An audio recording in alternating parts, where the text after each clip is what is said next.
So anyway, so these emperors, and the other thing I want to mention is that emperors are divided into dynasties.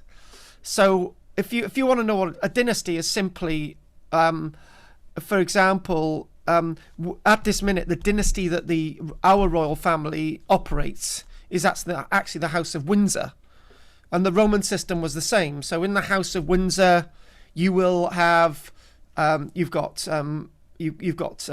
Edward, you've got George, and you've got Edward, and you've got George, and you've obviously got then Queen Elizabeth. You'll have Charles, you'll have William, and you'll never have Harry. So the fact of the matter is, this is the House of Windsor that we see today, right? And I don't think actually Edward at the turn of the 1900s was actually a Windsor, but we've just chucked him in there anyway. Obviously, everybody else after they had to change the name of the royal family, didn't they? So that's what we're talking about, dynasties. So this guy Augustus, he believed in the empire, and everybody believed in him, and all the systems of government were as I've described. So Augustus reigned for nearly 41 years. He actually reigned for 40 years, 7 months, 3 days, and 4 hours. I've chucked the 4 hours in there just for a laugh, but this is how long he reigned, and he lived to the golden age of 75, which doesn't sound ancient by today's standards, but to rule over an empire for nearly 41 years, to get to the age of 75, in modern day society, we don't usually have, I've got to be very careful what I say now, haven't we? We don't usually have people in their 70s in governance over states, except in America you do. But anyway, so it's 41 years, and Dell reminds me that the Saxe-Coburg was obviously the house that was eventually replaced by the Windsors due to the First World War. So when we look at Augustus, he was the bee's knees, and he very much reigned into the birth of the period of Jesus Christ to the 19th of August in the year AD 14. Augustus presided over various events, i.e. the rise of the Roman Empire, the terrible situation that happened in the Teutoburg Forest in AD 9 with the loss of Varus. But other than that, he was to be the master of the Roman world. This is what he was called, the master of the Roman world. That's who Augustus was. And from that, he was the start of the Julio-Claudian dynasty. So he was married. He was married twice. He had one daughter called Julia. He had grandsons, and he had a sister, Octavia. So obviously, this wonderful chart that we've got here sort of outlines this royal family, and also we've got the royal family on how it all went together. Now then, we've got Tiberius, right? So this is the next person into the mix. Tiberius. He was part of the Julio-Claudian dynasty.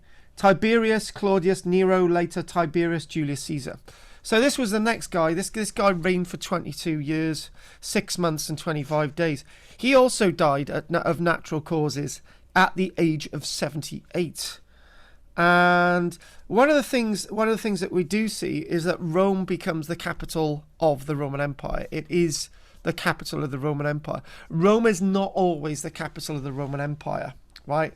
There are times when, for example, York, for a very short period of time, in the year 211, becomes capital of the Roman Empire. York, of all places. That's because Septimus Severus died there, and his son Caracalla took over. So for a very short period of time, York is the capital of the world, the Roman world. But there are other places that take the capital name of the Roman world. You've got Ravenna, which is also in Italy. That becomes a capital of the Roman Empire much later on. You've got Constantinople and lots of other places as well. So you've got the first two Roman emperors. Things are going well. Their reigns are really good. So Augustus, 40 years, 41 years. Tiberius, 22 years, 23 years. I'm rounding these up. And then the next guy is Caligula. Now, Caligula is a very interesting individual indeed. Very, very interesting individual. So Tiberius's nephew was a chap by the name of Germanicus Caesar, and his son was called Caligula. Germanicus Caesar. And because Germanicus Caesar is believed to have been assassinated, the father of Caligula, it's said to turn Caligula a bit queer, to be honest with you. Caligula used to go into battle with his father, Germanicus Caesar, who was the nephew of Tiberius. It said... Little boots, Del, little boots.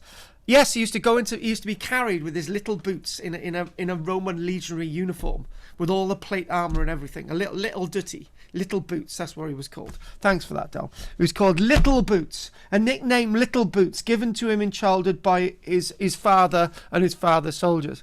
So Caligula had an upbringing very early on that saw his father being assassinated, who was the nephew of the emperor, and it was believed that Tiberius actually assassinated his own nephew, Germanicus Caesar, but Caligula lived. Now, this is where things go a bit queer. They really do go queer. They actually go queer for a while, actually. They go queer for under Caligula, Claudius, Nero. Then you've got the year of the four emperors. Then you have a new dynasty called the Flavian dynasty. So what I'm going to do, I'm going to rock things along. Now, Caligula is a very interesting figure. He comes... Now, this is where we actually start to see history being doctored more than anything. You know, we talk about history being reinvented, figures coming or going in history, and hopefully... Have we still got Pat with us? No, we've lost Pat. I don't know. Pat was going to come back in. So we can clearly say that fake history is being invented after the reign of Caligula. So Caligula reigns in about 37 years AD, and we've established his name was Little Boot or Little Boots. Now, strangely enough, this is where things go awry. This is a third Roman emperor. He reigns for 3 years, 10 months, 8 days. Give him for sake of argument, he reigns for 4 years. So that's a big drop from the other emperors. He's a third emperor. So surely this guy Caligula should be setting the mold, should be setting the mark. He doesn't. Or does he? Now, whenever I've talked about Caligula, I'm one of those that has got an open mind in archaeology usually. And when it actually comes to Caligula, I've got a very open mind because he's very misunderstood. I can be one of those people that's misunderstood. Can't I, Richard? Richard knows what I'm talking about. So, yes, so he's a guy who's misunderstood. One thing that we know about Caligula, he's a great patron of the arts. Nero's a great patron of the arts, but Nero's a nut job. See, I just did a bias thing there already, didn't I? But there's more to say that Nero was more of a nut job than Caligula could have ever been. So Caligula built aqueducts, theatres. He got roads to be constructed. He also built huge fortifications, one on the northern coast of France for an invasion of Britain. I believe sincerely that he did invade Britain, but the evidence is very, very scant. And then, 41 years AD, he's assassinated by his own personal guard. He's assassinated in the arms of his own mother, Agrippina Senior. He's assassinated in his mother's arms, it's said. So when we look at Agrippina's a very divisive figure, but he's assassinated. So this sets the scene. He's assassinated at the age of 28. Now this really sets the scene. So lots of us know about Claudius, but Claudius is really relevant. Claudius was the uncle of Caligula and the nephew of Tiberius. So both the nephews of Tiberius become emperors. Start again. No, that's wrong. Germanicus Caesar was the nephew of Tiberius, and then Germanicus Caesar's son, Caligula, becomes emperor. So in other words, technically, the nephews either sire or become the emperors of the Roman Empire, both of them, the two nephews of Tiberius, if you want me to explain it in that way. And what we can clearly see there is Claudius reigns for close on 14 years. He's also assassinated by his own wife, Agrippina Jr., to give way to a new fella, a new person to play on the scene, a guy by the name of Nero. Okay, so Nero steps on the scene. So when Nero steps on the scene, he steps on the scene after Claudius is assassinated in 54 years AD. And Nero is a very strange figure. He reigns for nearly 14 years, and he commits suicide at the age of 30, right? And so we got two Roman emperors, three actually, that the fates do not go well. So there's a great deal of instability. Now, if the idea of Octavian Augustus had remained pure within the Roman world, maybe the Roman world would have become very different. Maybe you wouldn't see the persecution of the Jews, for example. The persecution of the Jews is blamed very much to begin with in association with Nero, because not so long after you got Masada within the reign of Vespasian, and then there's absolute pandemonium within the Roman world. And this is where my own book comes into it.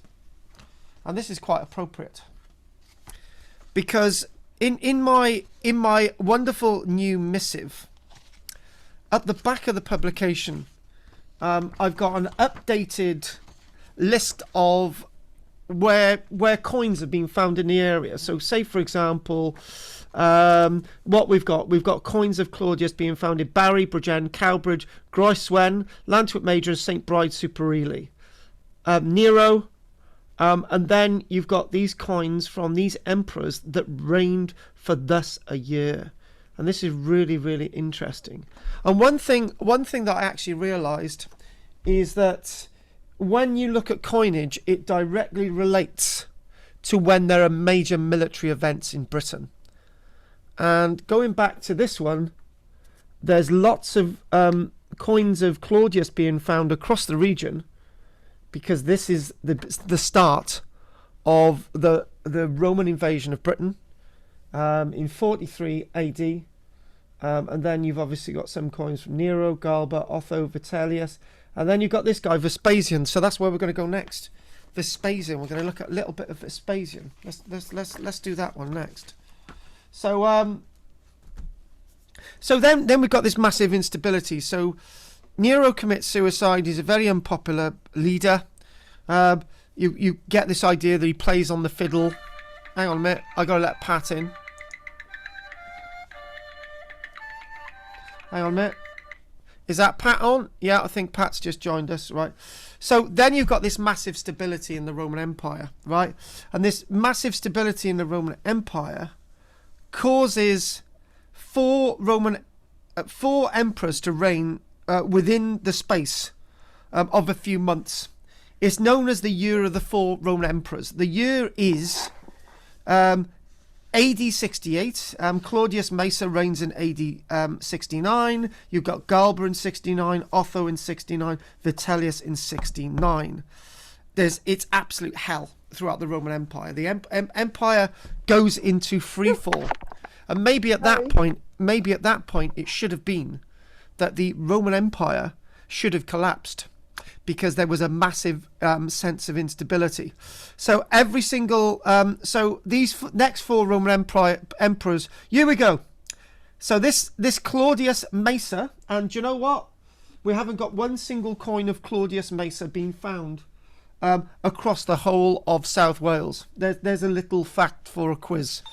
So Bill, when you're in a quiz and anyone ever says, have they ever found of any coins of Claudius Mesa, the Roman emperor who reigned in late 68 to 69 AD, you could say that they haven't found any of his coins in the whole of South Wales. And Claudius Mesa was murdered. Galba, the next Roman emperor, he was... I'm going to have to turn your mic off. Right, okay. Galba was assassinated in the Forum in Rome. Otho committed suicide. And Vitellius, guess how he was killed? By the mob in Rome. So in other words, don't be in Rome when you're a Roman emperor, because terrible things can happen. And then you get this guy called Vespasian. Well, that's really interesting. That ties me directly into my own book. Because when you look at Vespasian, lots of coins of Vespasian have been found across South Wales. Some in Bombleston, Boverton, Penillan in Cardiff, Eglwys Brewis, Ely, Gowerton on the Gower, because that's directly linked with the fort at Lucha, Lantwit Major, Monknash, Ogmore, St Bride's Super Ely, and Uplands, Swansea.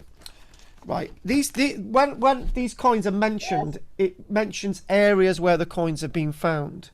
So in some of those areas there might be 4 or 5 coins of Vespasian found in Gower, but we couldn't put them all in there, could we? And so you've got this guy Vespasian. He reigns for 10 years. Now this is a really important fella, and the reason why this guy is really important, this Vespasian bloke, he gives the name to a certain terminology, and the terminology is Flavian. Now I wrote in this new book, I wrote, archaeologists chuck these names out there and you don't know what they mean. What the hell does Flavian mean, right? This fort was constructed by the Flavians, and you're thinking, are they strange little creatures from Mars? Do you know what I mean? And if you're reading through something first, you don't know what a Flavian is. Flavians are the 3 Roman emperors that comprise the Flavian dynasty. The first one is Vespasian, and then you've got Titus, and then you've got Domitian. Vespasian had been a general, and he was the best choice to become emperor. He was to become emperor, and he died of natural causes. He died at natural causes at the age of 70. So you know that's encouraging. That he reigns for nearly 10 years. He stabilizes the Roman emperor, and everything's fine. But he dies of natural causes at the age of 70, probably from all the lead that's been leaching into the water system in Rome. Because, you know, 70 is quite a nice age. However, we know that people are recorded into their 90s and 95, for example, in the Roman Empire. So, you know, you could live a lot longer than that back then anyway. So then you've got Titus. Titus died of natural causes. Some say his death was hastened to the age of 41. And then you've got Domitian. He's said to have been assassinated. And he reigned for 15 years. And he died in the year 96 AD. Now, with all this, again, linking back to my own book, what you see kinds of Titus and Domitian being found across the area in different places, because there's lots of Roman military activity. So one thing I'm not going to do is go through all these emperors, and because there's over 100 Roman emperors, so we're not doing them all. But the next load of emperors, which reigns from AD 96, is a chap by the name of Nerva. Then you've got the big famous one, Trajan. And you know what? You get quite a few Trajan coins found across the area, and the reason why, Trajan is the guy who's trying to stabilize Britain as a Roman province. So there's lots of military activity. So I don't tendency to say that military activity is a precursor to fighting, because across South Wales there's very little to no evidence that there was any conflict between native peoples and the Romans. but there's certainly a lot of coins being found across the area because there's a lot of military activity.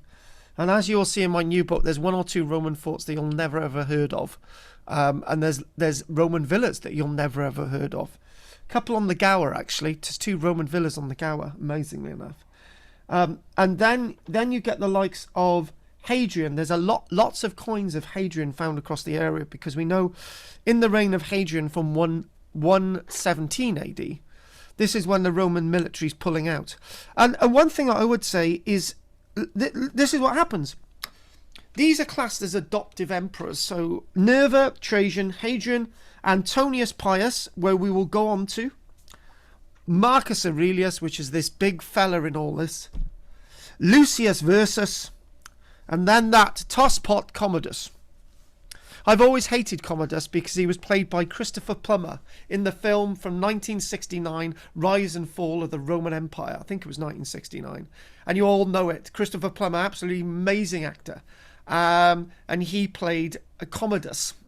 And because he played Commodus such as an evil, my French, bastard, I've always hated Commodus ever since.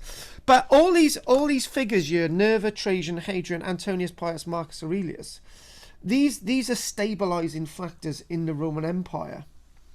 So by the time you get to the likes of Lucius Versus, and he dies in 169, not a single coin of Lucius Versus is found across the entire region. Not a single coin from that emperor in 169 is found.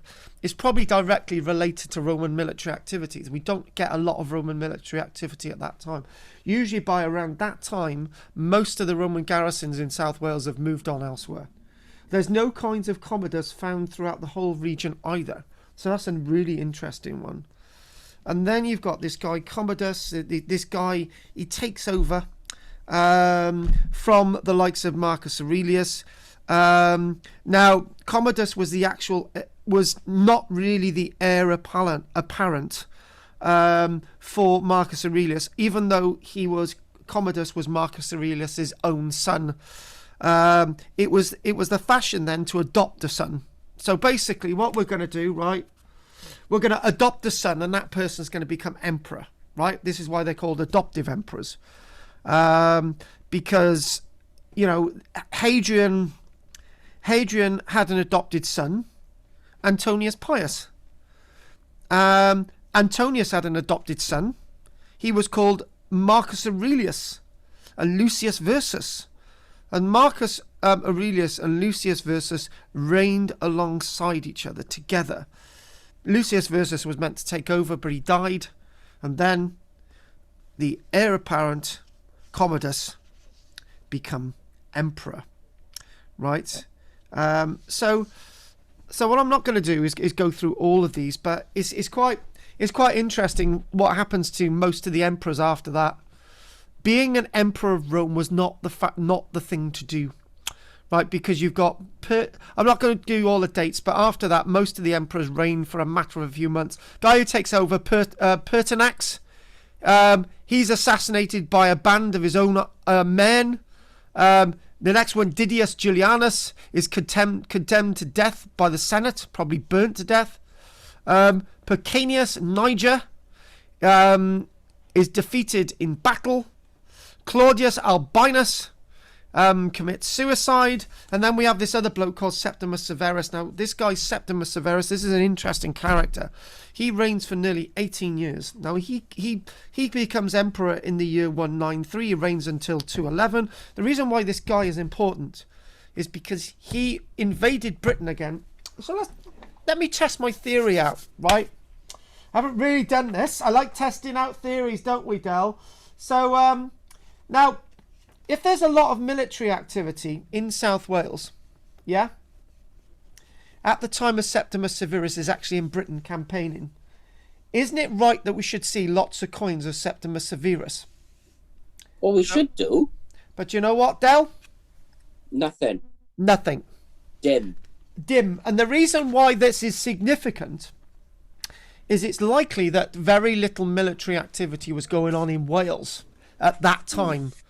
All the military activity was going on in the north. So that's a really important point. We've got a couple of coins found associated with Caracalla.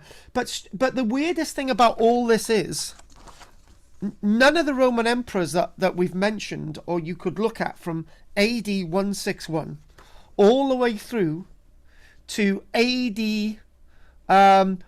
211, none of those emperors are represented by a single coin found across the whole of South Wales.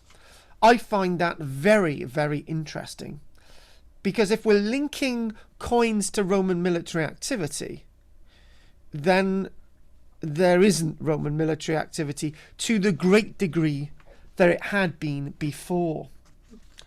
So I think the question that's being asked by all of you, right, is when do we see a lot of massive Roman military activity in the region? Actually, this is a really interesting point, which I haven't even looked at in my own book. So what we need to do is go to the year 253, right? 253. We go to an individual known as Galenus. 253, and do you know what? Coins of Galenus are found on Barry Island, Biglis in Barry, Bonny Mine on the Gower, Llanedin, Caira and Butetown in Cardiff, Ilston on the Gower, Lantwit Major, Lycha Castle on the Gower, Pennard on the Gower, St Fagans and Whitton Lodge in the Vale of Glamorgan. That to me tells us that there's military activity going on in South Wales that I have not read about anywhere. And I haven't even mentioned that in my new book either, because that's a little interesting little thing for you to think about. Have we got military activity going on in South Wales that we don't know about? And why is that taking place? If coins are directly linked to military activity. So now that emperor is number 49 on my list of Roman emperors. Right, 49. And we don't have all the names of Roman emperors either. Most of the Roman emperors are not right. There are Roman emperors that we know about because of coins that have been found with their name on them, right? That's all we know about them, a name on a coin. There is actually one coin, if I can get to it. There's actually a coin found associated with an emperor known as Domitianus. Now we do believe that Domitianus was an emperor in 261, but up until very recently, only one single coin existed in France associated with Domitianus, and there was no other record of this Roman emperor.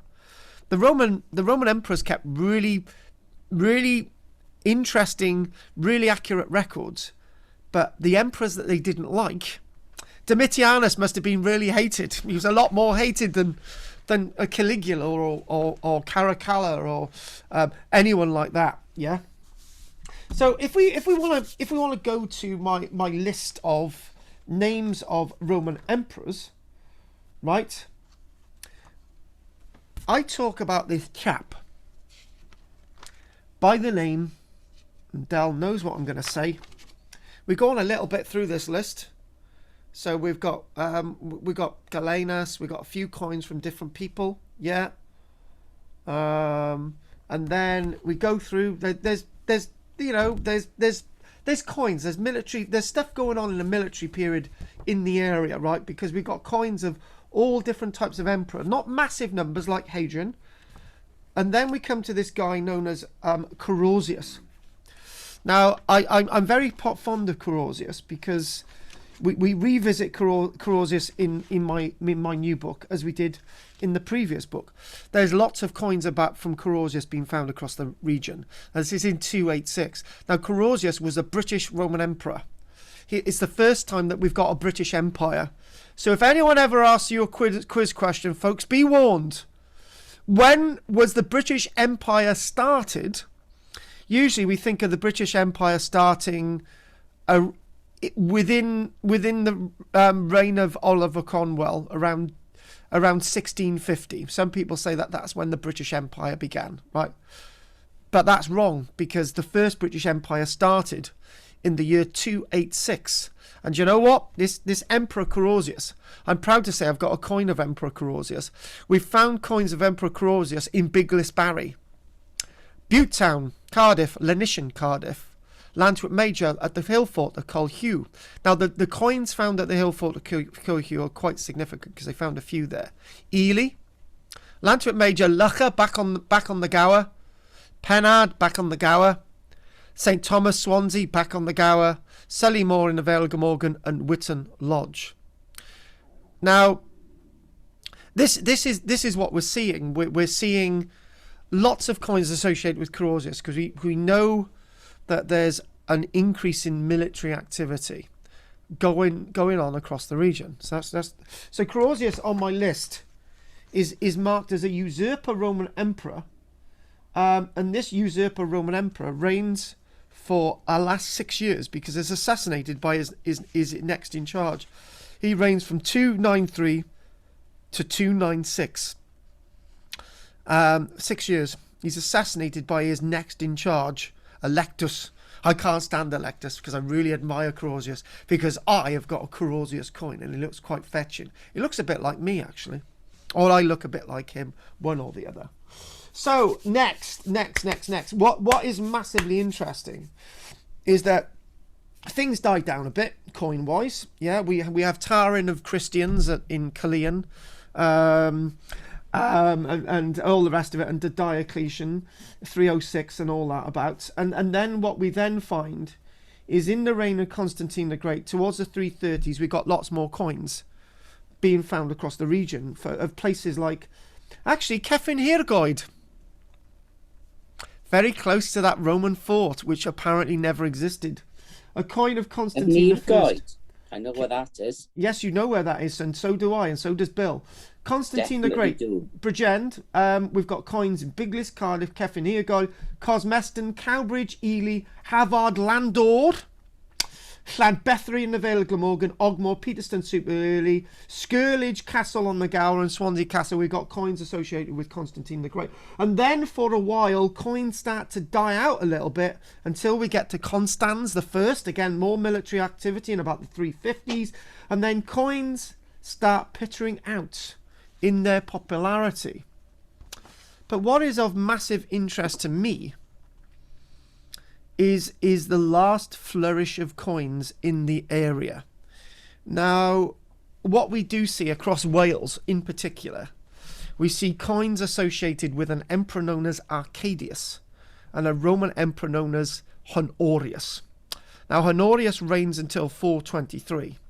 And guess what coins are being found in Cardiff associated with 423? The Roman Emperor Honorius himself. And we've got coins of Kenfig being found associated with Honorius. And, strangely enough, coins of Arcadius and Honorius on Holyhead Mountain. All of these places associated with military sites that remained in use, I do believe, into the 410s and the 420s. And this is what the coin evidence is telling us. So, I just wanted to give you a little bit of an overview in connection with these emperors. And if anyone's out ever metal detecting, and I know none of you metal detect on scheduled protected ancient monuments, but if any of you ever come across coins, and I'm going to tell you this now, right, and I'm going to make a promise in front of all of you.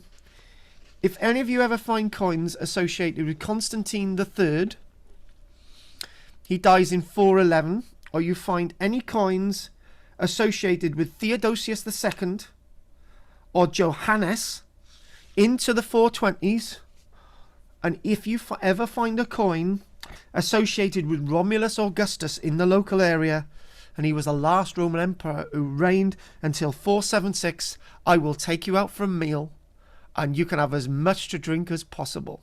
And that is a promise. And I always keep to my promises because Bill will never ever let me forget that. Okay? But the reason why that's significant is what we do associate in the local area is that if we've got Roman military activity, we like to think that obviously the coins are something to do with that. Now, has anyone ever come across this DVD in front of me? It's called Romans. Now, I can't play it because this is being recorded, and if it goes out on YouTube and there's a track on you, I will be in trouble. But it's called Romans, evocative music inspired by the Romans. And if you want to type that into Amazon, get a copy, right? Because on this very DVD is a version, and it's track number 7, because I've played it 100 times in the car.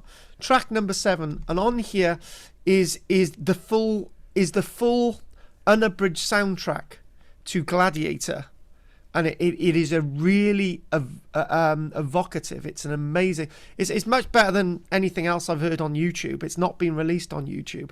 The track on here is something to die for if you're really, really into your Romans. Now, what I said,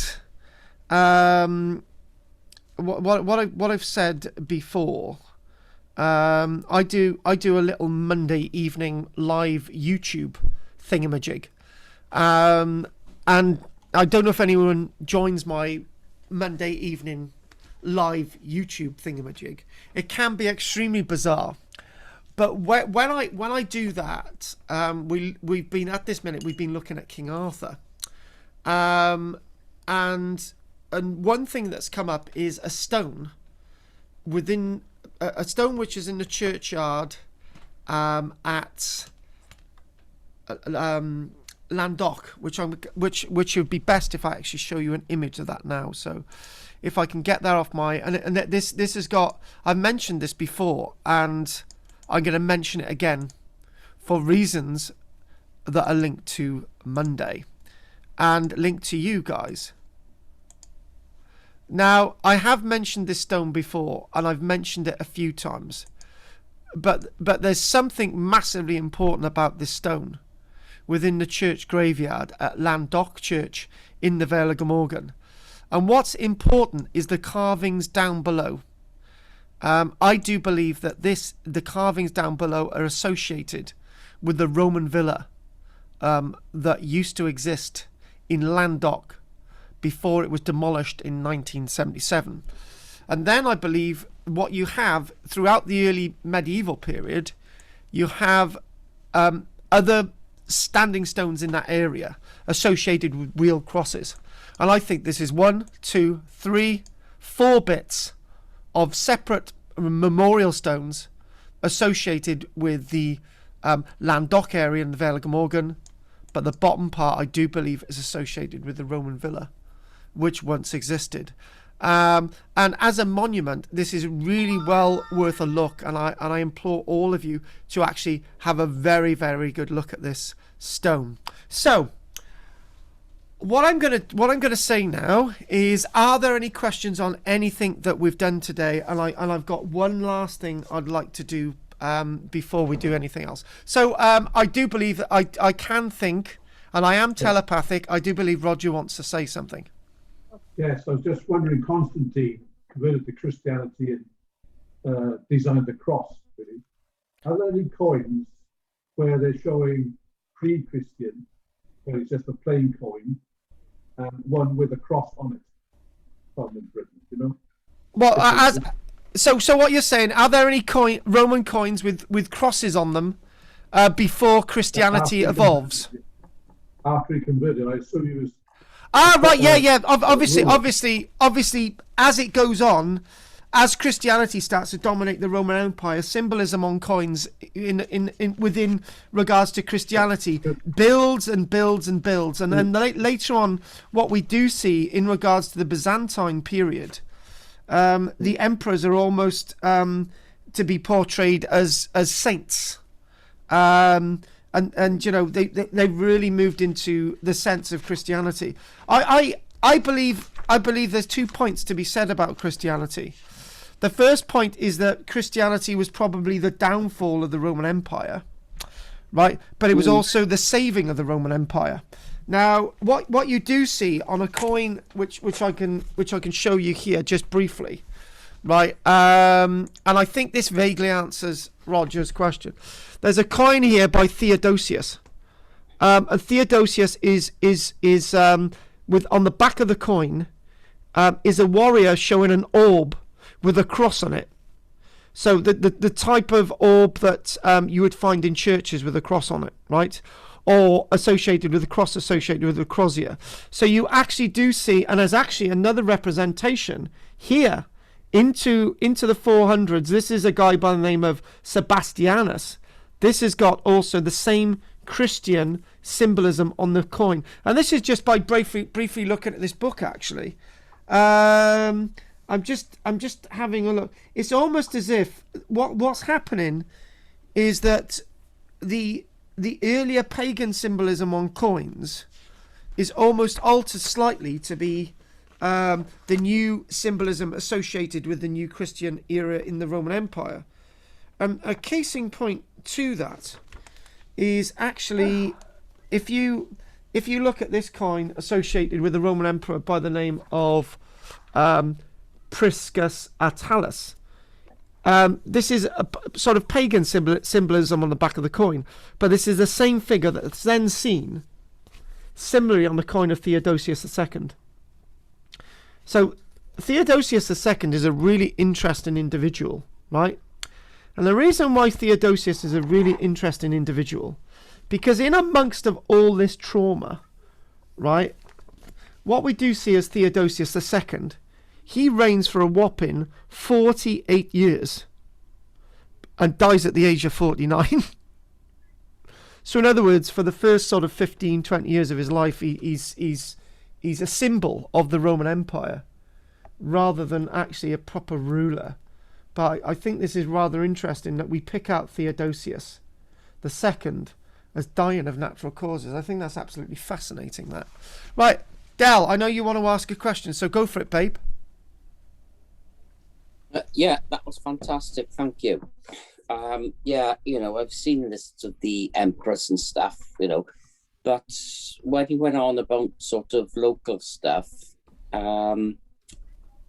you talked about Man of the Guide and places like that, but there's lots of other places round, like the hill fort in Margam and stuff like that.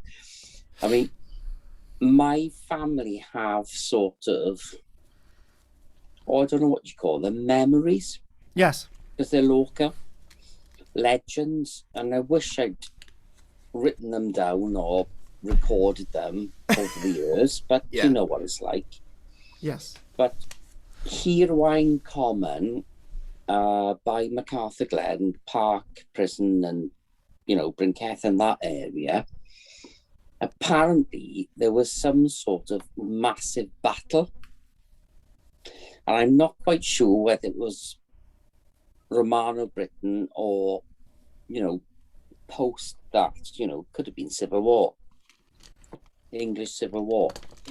But, it was ingrained in my family's memory. Yeah. And the other thing, that marching fort I keep talking about. Kefin Ergoid, yeah. No. Not that one, no. One. Which one? By the M4. Right, okay. Actually, I thought that was Kefin Ergoid. What was... Oh, no, Kevin Here. Oh, yeah, it's Kevin Hereguide. Yeah, it is. Yeah. Don't confuse me when I'm right. No. I'm wondering if that might have been because one of those sort of, what did you call it? Marching camps. No. The other Signal station. Signal station. Ah, right. Because yeah. If you stand there, you can see the mouth of the Ogmore River. You can see it across to Cardiff. You can see it across to Swansea. And if you turn around, you can watch them flipping Silurian Celts coming down from the hills. Adele, there's actually one point there, right, which I haven't spotted, and you've just spotted it, right? I actually discussed this in the new book, actually. I actually say that in absence of evidence, the archaeologists are saying that it's not actually a Roman site, right? However, it's a square site with banks and ditches around the outside. Oh yeah, yes. But the point being is that most signal stations that have been identified as signal stations, there's very little in the way of Roman pottery or anything at them, because they are signal stations. They're not really but lived would there in, be? right? Would So there in other be? words, we're saying that these other sites of signal stations, and there's an absence of evidence, but they're signal stations, right? But we're not using the same rule when we look at Cefn Hirgoed, and that's always the biggest problem when we look at archaeology. But this would be an ideal spot for either the local tribe Yes. or the Romans to put something, because you could see absolutely everything. Yes. Even if you went up to Man of the Graig, up on Man of the the Graig. hill just above. Yes. I've sat up there many a time. I can see the Millennium Stadium. Okay, in Cardiff. I can never say that word. Millennium Stadium. Yes. Okay, Cardiff. And I can see right across the bay. Yes. Right across to the Gower. This is an important point, and Michelle said to me, she said, "Are you going to do are you going to do a fourth Roman book?" And I said, "Look, I'm all Romaned out at this minute, but as this is going to print, i.e., I've got after this now, I've got to send the approval papers over to, I've got to send the approval papers to the printers today." I'm looking and thinking, I wish I'd put in that in there, but you've actually got to say no. You've actually got to say no. It was just, otherwise it's going to go on forever. Right. Okay then. Right. We've done Rog. We've done Del. Pat, come on, say something, babe. Well, just apologies for my laptop running out. And then I had to go up and down 2 flights of stairs and get this laptop that works. So maybe I can get it on the recording. How do I do that? Yes, you can get it on the recording. So that you can get that on YouTube. So go to my YouTube channel; it'll be up there. But we're a bit behind on that. But I will put that up there. So my YouTube channel is quite easy. You just got to type in KARL-JAMES Langford into YouTube, and you'll find 1,000 videos on there. Thousands of them. How do Yes. you find one you want? No, basically you actually type if you subscribe to my channel, right? You get if you subscribe to my channel and there's a little bell, right? Actually, folks, I'm gonna actually show you what to do with on YouTube, because Bill hasn't got a clue, so I'll just show you all, right? So basically we're gonna go onto my YouTube channel. I won't show you the dodgy videos that Jessica's been making, right? And if we type in this now on share screen, right? Now this is my YouTube channel, right? And if you go onto my YouTube channel, right, you'll get videos that for example, this one about a mysterious village where I'm not allowed by the owner to tell people where it is, but sometimes what I do, you know, I've got to do this type of thing. And if you go onto this video, right, it's sort of hang on. If I show you a different way, okay. If I show you how to do this, okay. If I type in the word Roman and we go onto someone else's channel, right? I don't know who the E is, right? If I wanted to subscribe to that person's channel, right, you should press the subscribe button, which I'm going to do, and then you've got the bell there, and you've got to press all, right? Oh. So what we'll do, I'll unsubscribe, right? And I'll subscribe again, and you press on the bell, and you press all. As soon as this video's out, it'll tell you. Oh, right. I'm going to unsubscribe to this person, and I'll really wind them up. They say, oh my God, a new subscriber today, now they've gone. So, yeah, so this is my YouTube, and basically at this minute we've got a backlog of videos to put up there, but some of the ones that are on there at this minute is don't watch the Roanoke one, because that's what we'll be doing tomorrow. Mysterious Village, and you've got other things like amazing discoveries at Getley, and you've got the Wenvo Tunnel, and there's lots of things on there. And also, one video that'll interest Bill is my most popular video, which is Erotica of Rome. It's had 62. It's had 62,000 views. Right, and the reason why it's had 62,000 views is that Richard watches it 12 times a day. Sorry, Rich. Anything you want to say, Rich? Oh, by the way, Richard, did you get the Baron District today? No, it's tomorrow. Right. So obviously I've done Thursday. Calyxton and burning Jippos down in the Yeah. I did see the on Facebook. Good. So Facebook, but no, put it on an email, isn't it? I put it on email. So Richard, anything you want to say?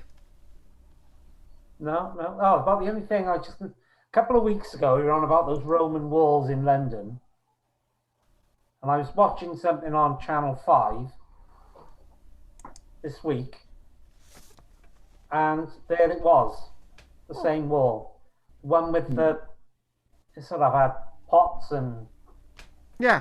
Windows. sort of not chairs, benches and things around it. Well, where is it then? Tower Hill. Oh, it's Tower Hill. Right, Bill, it's Tower Hill. That was the big tall one. The bit. Right, me and Bill are gonna go there. Bill, put petrol in the car. Pick me up. We'll go there now. Oh no, Bill can't because he's ill. All right, fair enough. Yeah, He would. Channel 5, this program. Channel 5, right? And if Bill does Channel 5, okay, Channel 5, and it's Tower Hill. Yeah, History of London, that. Got you. Dal has to go. He says. I know that. I know that wall. You know that one. Dal's going now, so he's saying, I have to go. Really enjoyed. Looking forward to tomorrow. See you, Dal. So anyway, thanks for that. So what was the name of the programme again? I can't remember what it's called. But it's Tower Hill. Yeah, it was like the History of London.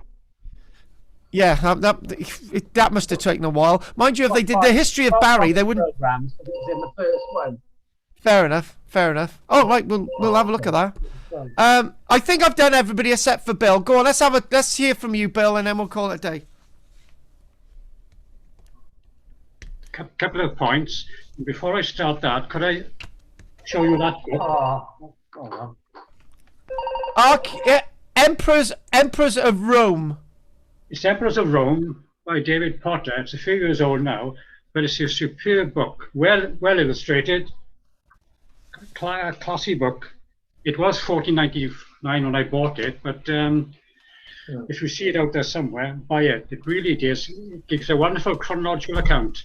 Bill, let's see inside. Let's have a look inside. Go on, just show us a page. Go on. Right, so look there. That's Tiberius. Right. Oh, yeah. And it's illustrations like that, depicting the Roman emperors, sculptures and things. It really is worth a buy. So in other words, go on. Talking about Roman emperors, obviously all these emperors realized that their power base really was the army. So they had to keep the army suite and the general suite. Do we know how they got around that, apart from bribes and giving them annual pay rises, to say something silly, or lavish them with gifts, etc.? But they must have had some sort of method, either overtly or quietly to do that sort of thing. But they had to do that. They had to keep the lads on board, because that gave them total control. You almost had the answer then, Bill. You've got to keep them busy. Yeah, and pay them well. Well, keep them happy. Hopefully, if you keep them busy enough, a couple of them will die. But the fact of the matter is, Marcus Aurelius was in the front line with his armies, and so was Hadrian, so was Septimus Severus, so were a few other emperors, and they kept their armies busy. But the other thing as well is the Roman Empire didn't have more than about 22 Roman legions at any one time. I think the maximum was about 25.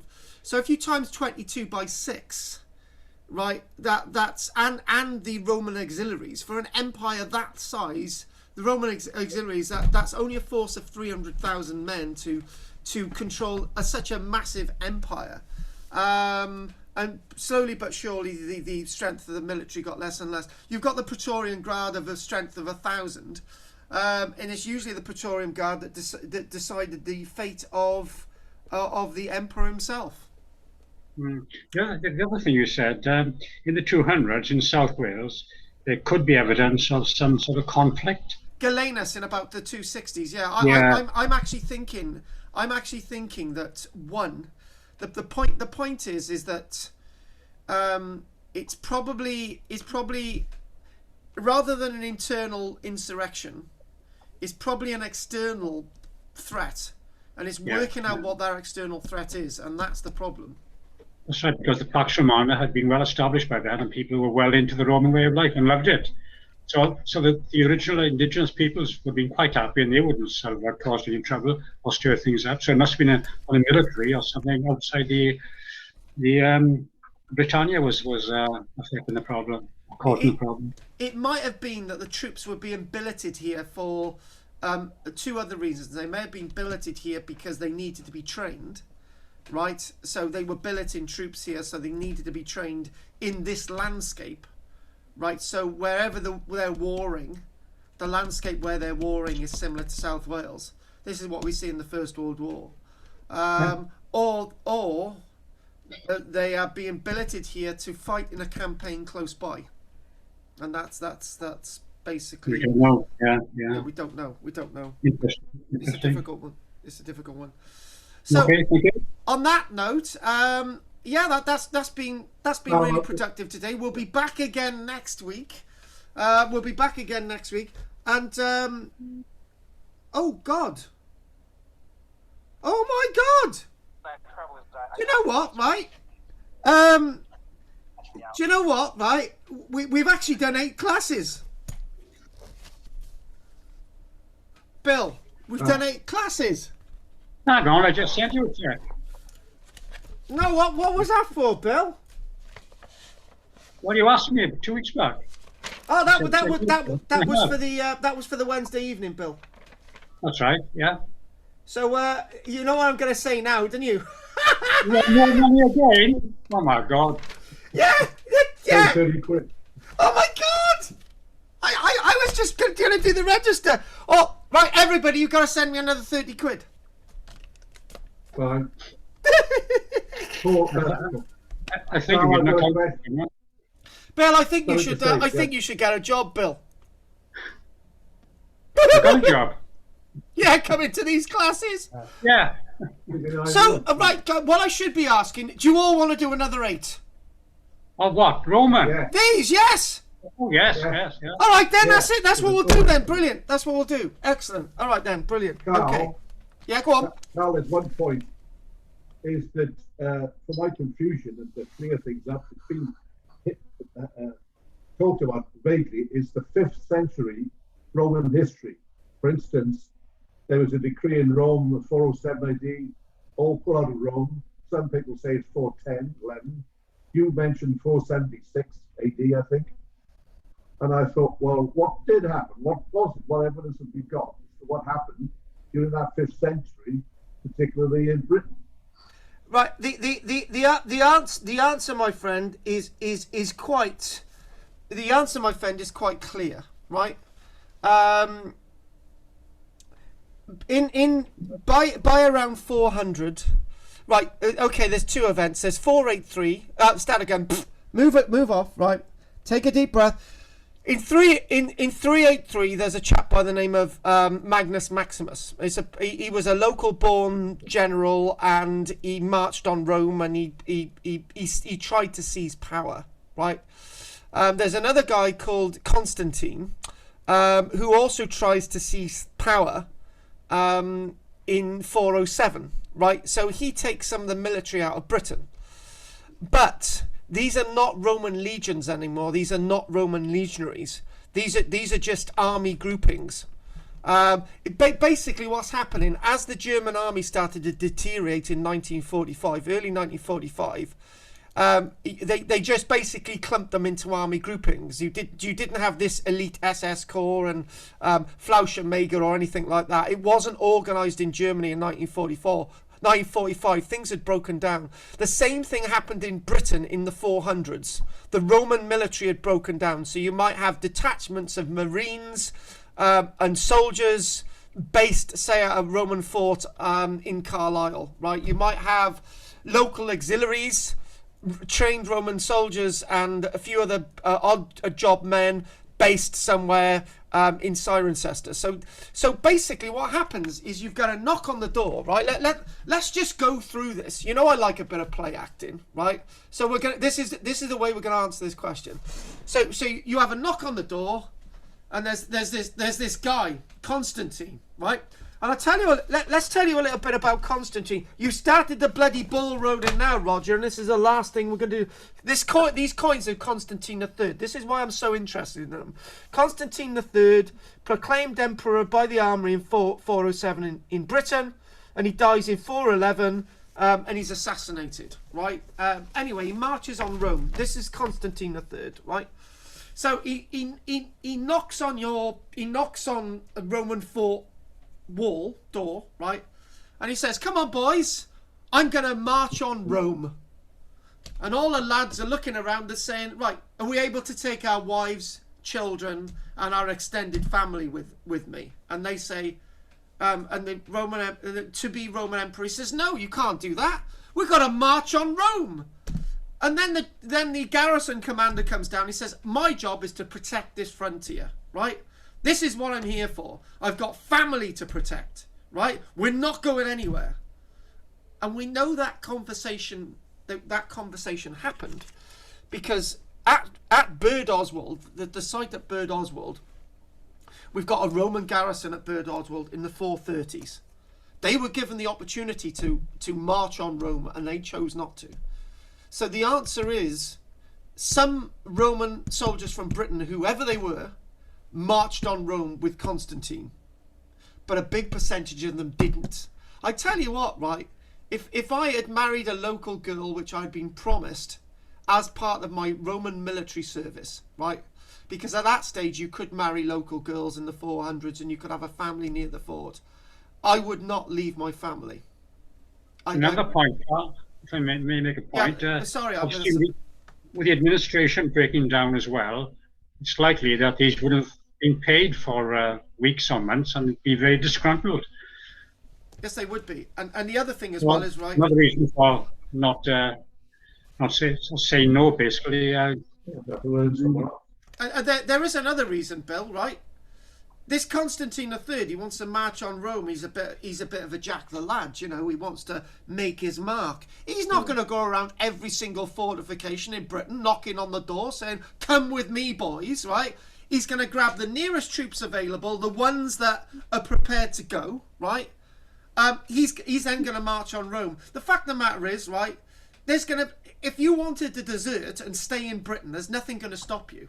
The system's collapsed. Yeah. That's the key thing. It's collapsed, you know, and most of them were 10th generation. Anyway. Well, whatever generation, Bill, 10th, 11th, 12th, 14th, or whatever generation, right? These British, not Roman. These are British, not Roman. Now, you know, this is the point. So that does answer your question. And I absolutely hate dates. I really, really do, because they lie too much. They really, really do. They don't give the full picture. For example, me and Richard in 1984 it was the 100th anniversary of Barry Docks, right? And me and Richard thought that the docks were being dug out and there was a dock ready in 1884. It wasn't. They just dug a piece of turf, right? The dock took a little bit of a while to get going. The dock was not opened in 1884. It took a while, right? But we had that preconception that the dock was operational straight away as soon as they cut the first turf. That's what I felt, Richard, anyway, if you didn't, right? But that's what I felt when I was a child. There was a dock operational in 1884, but it wasn't. That was my preconception because of a date. But if you take away the dates, we know that there was a harbour in Barry sometime in the Victorian period, but, you know, that's fine. But what you've got to do is take away the dates, and then history starts to unfold a little bit better. On that note, if there's no other questions, I'm going to call that a day. I've got to get my last corrections to the printer.